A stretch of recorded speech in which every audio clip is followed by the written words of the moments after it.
Nedumkandam Zion charitable സൊസൈറ്റിയുടെ നേതൃത്വത്തിൽ ചക്ക വിഭവങ്ങളുടെ മത്സരം സംഘടിപ്പിച്ചു. ജില്ലയിലെ വിവിധ മേഖലകളിൽ നിന്നും സൊസൈറ്റിക്ക് കീഴിലുള്ള 28 സംഘങ്ങൾ മത്സരത്തിൽ പങ്കെടുത്തു.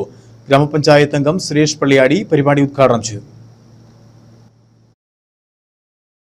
നെടുങ്കണ്ടം സിയോൺ ചാരിറ്റബിൾ സൊസൈറ്റിയുടെ നേതൃത്വത്തിൽ ചക്ക വിഭവങ്ങളുടെ മത്സരം സംഘടിപ്പിച്ചു.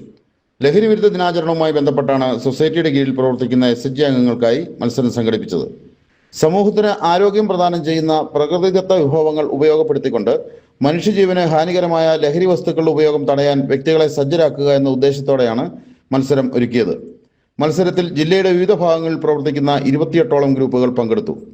സിയോൺ ചാരിറ്റബിൾ സൊസൈറ്റി ഓഡിറ്റോറിയത്തിൽ നടന്ന മത്സരം ഗ്രാമപഞ്ചായത്ത് അംഗം സുരേഷ് പള്ളിയാടി ഉദ്ഘാടനം ചെയ്തു. സൊസൈറ്റി പ്രസിഡന്റ് സിസ്റ്റർ ക്ലാരിസ് ലഹരി വിരുദ്ധ പ്രതിജ്ഞ ചൊല്ലിക്കൊടുത്തു. Nedumkandam circle inspector Jerlin V Scaria, sister Jasmine, sister Maris, Zion director sister Lisieux, Siby Philip, Nisha, sister Dania, Jaisamma Thomas തുടങ്ങിയവർ പ്രസംഗിച്ചു. യോഗത്തിൽ വെച്ച് SSLC +2 പരീക്ഷകളിൽ ഉയർന്ന വിജയം നേടിയ വിദ്യാർത്ഥികളെ അനുമോദിച്ചു. 10ലധികം ചക്കവിഭവങ്ങൾ അണിനിരത്തിയ മത്സരത്തിൽ നെടുങ്കണ്ടം ഏതൻ SHG 1ാം സ്ഥാനം കരസ്ഥമാക്കി.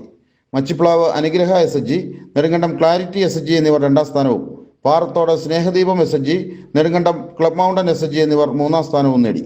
മത്സരത്തിൽ പങ്കെടുത്ത എല്ലാവർക്കും പാറത്തോട് സ്പേസിയ കമ്പനിയുടെ നേതൃത്വത്തിൽ ചക്ക ബിരിയാണി വിതരണം ചെയ്തു. News bureau, Nedumkandam.